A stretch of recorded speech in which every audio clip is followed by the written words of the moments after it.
Let's talk about egoism. In particular, egoism in philosophy. In ethics, it's a very important concept. But there's a lot of issues involving this word, this concept, egoism. So let's begin at the beginning. Definition. The word ego is Latin for I. I, Alan. I, Alan, is here. So it's like a pronoun referring. I'm talking about myself. Alan. I did this. I did that. All right. That's good vocabulary. When we say ego, we're talking about our conscious awareness of ourselves. So I'm doing something. I'm riding a bike. I'm jogging. I'm typing a paper. When I recognize myself as doing something, that's the philosophical idea of ego we want to talk about. Not just in writing or vocabulary, but I recognize myself as the one who's engaged in the act. That's I, that's ego. And egoism, broadly speaking, will be a study of how our recognition of who we are determine what we're going to do, what we avoid doing, and our drive behind it. Broadly speaking, that when we are aware that we're doing things, it affects us in different ways. More precisely, the word egoism is seen as being self-centered. That word is so skewed and so negative, and it doesn't capture the original meaning of the word. Okay, so we'll get into that a little more. But that word egoism being self-centered. What does that mean, self-centered? How does my conscious awareness of myself in the act alter my act in some way or influences my act? Okay, so that's the basic idea.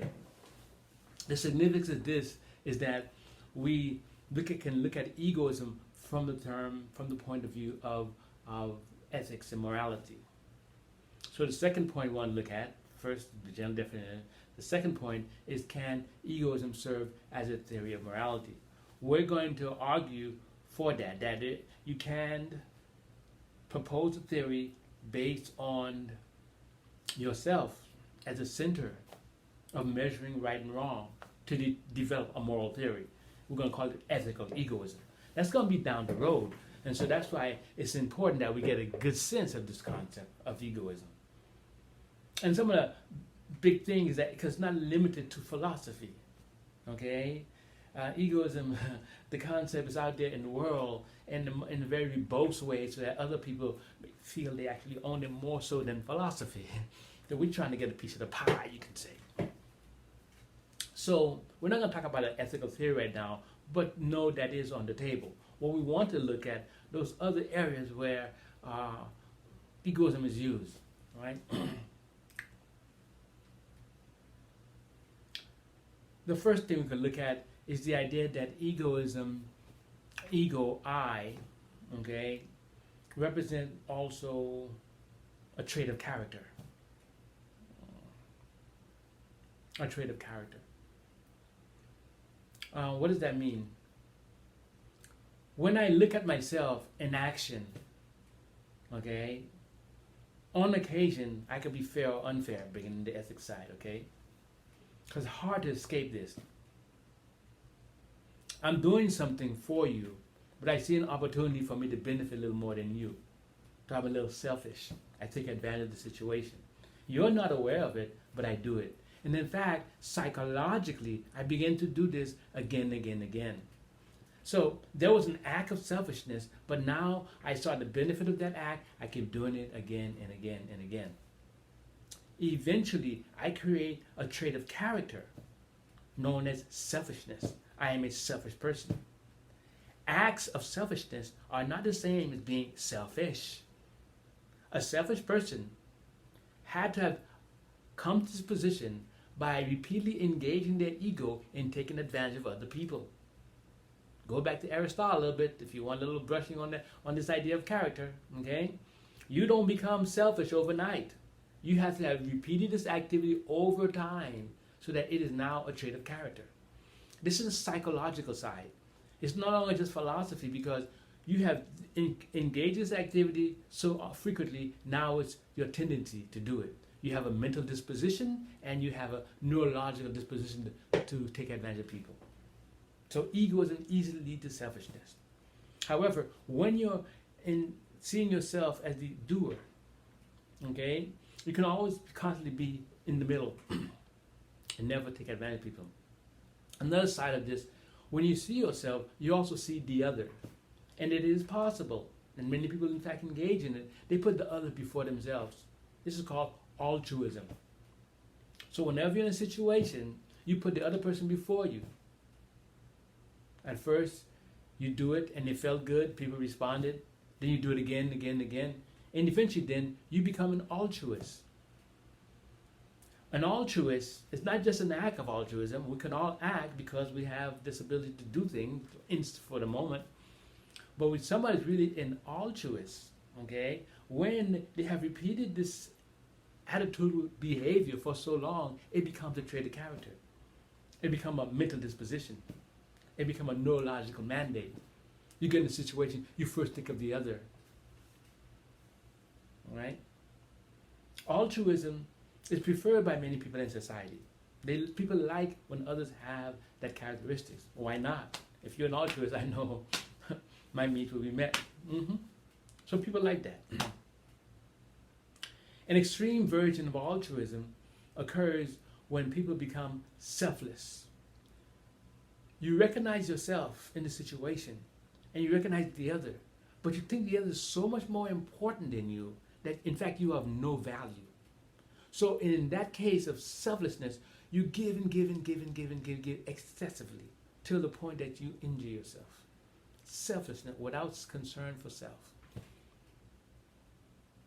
In some situations, it seems to be mandated. If a mother is taking care of a child, many of them are become selfless. But you see, the idea of selflessness is very touchy.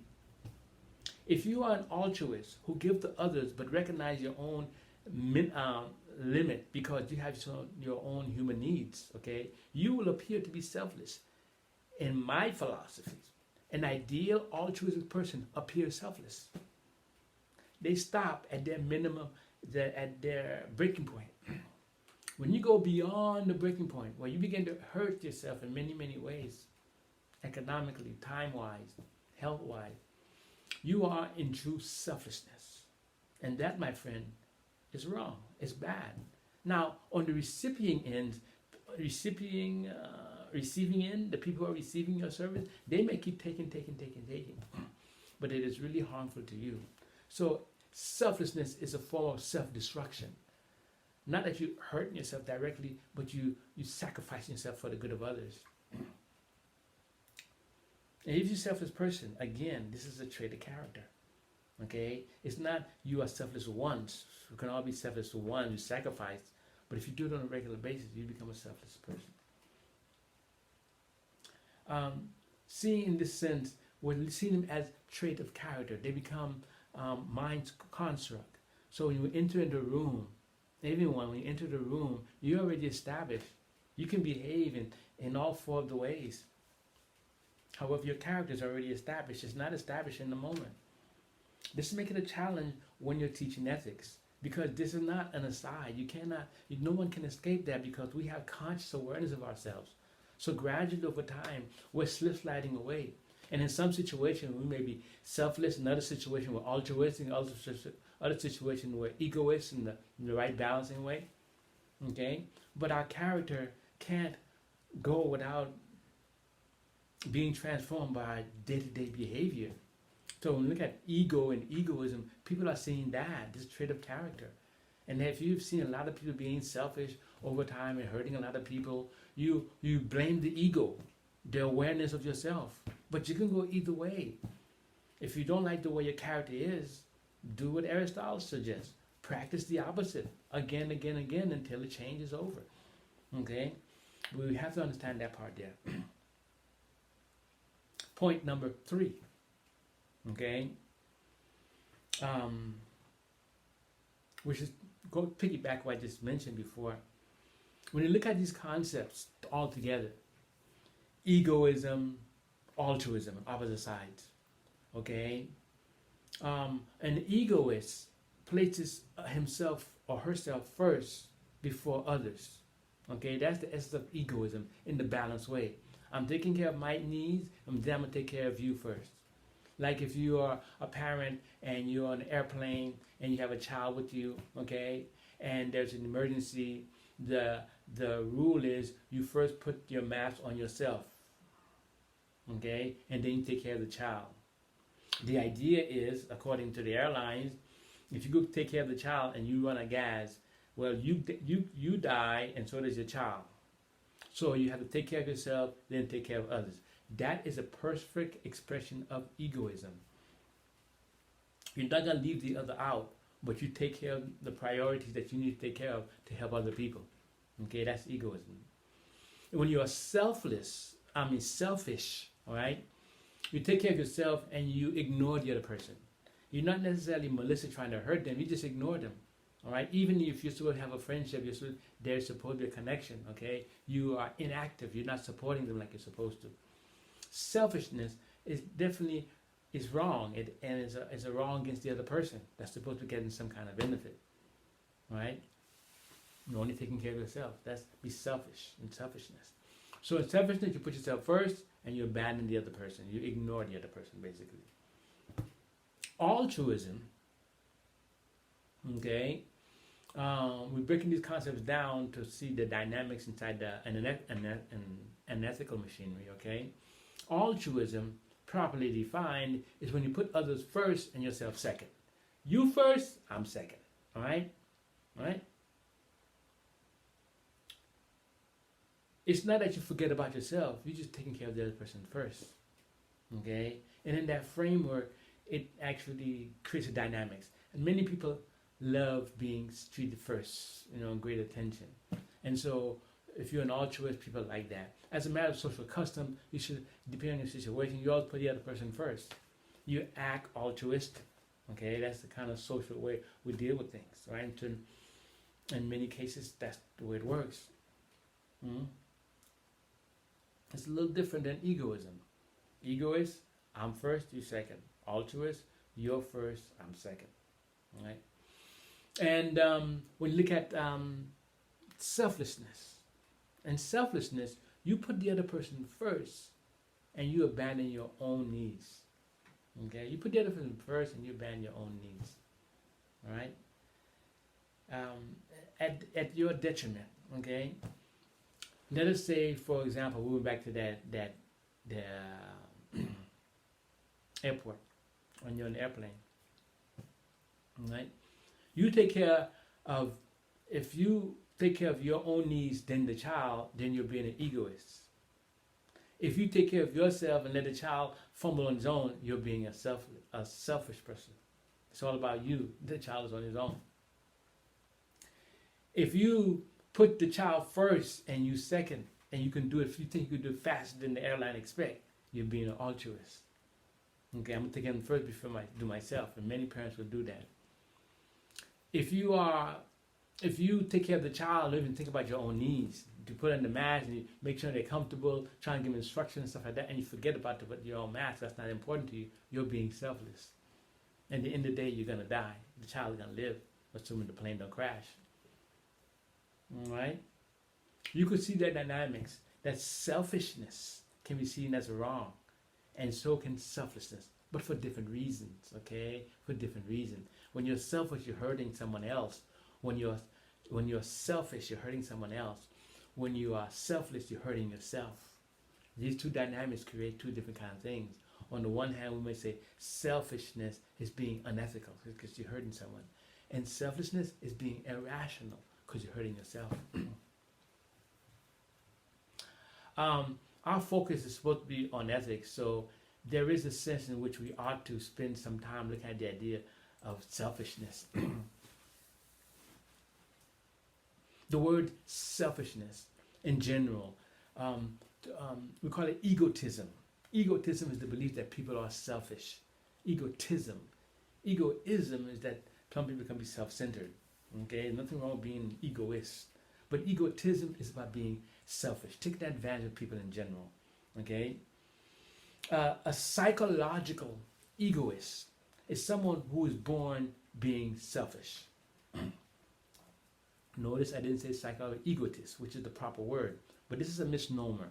We misuse the word, and I have to keep the misused version of it for now at least, all right? Psychology egoism is the view that people in general are born selfish. You know, you always take advantage of people. If you have a psychotic problem, you always take advantage of people. Now, because the word psychological is something that science would have to prove to be true, they have not proven that to be true. But some people believe that. Many people in business believe in that. Some of you believe in that. Okay? That people are born selfish. Well, I just spoke and said that selfishness is actually a trait of character. So your claim that people are born that way maybe emerged from the observation that a lot of people you see are selfish. Okay? They have the character trait. And you think, oh, they might be born that way. Well, the older answer that those people you're meeting became selfish. A lot of them became selfish over time. It's like everyone else. Not born, but became. Okay? That's why psychology would have to resolve this particular issue. They would have to do investigation with young children before they're conditioned by the environment to be selfish or altruistic. Okay? Egotism. Okay?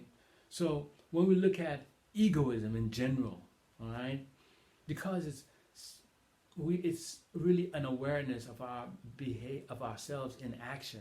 It's inescapable that we're going to have some attitude. It's inescapable that we're going to form certain characters over time. Okay? It's inescapable that when we look into morality, a morality based on egoism, we're going to have some reservation, especially when we've been observing a lot of people being selfish. But we also observe certain people being selfless as well. Okay? So it is there. All right? And so we need this general understanding of egoism, because the next thing we're going to do, or we would like to do, is discuss ethical egoism.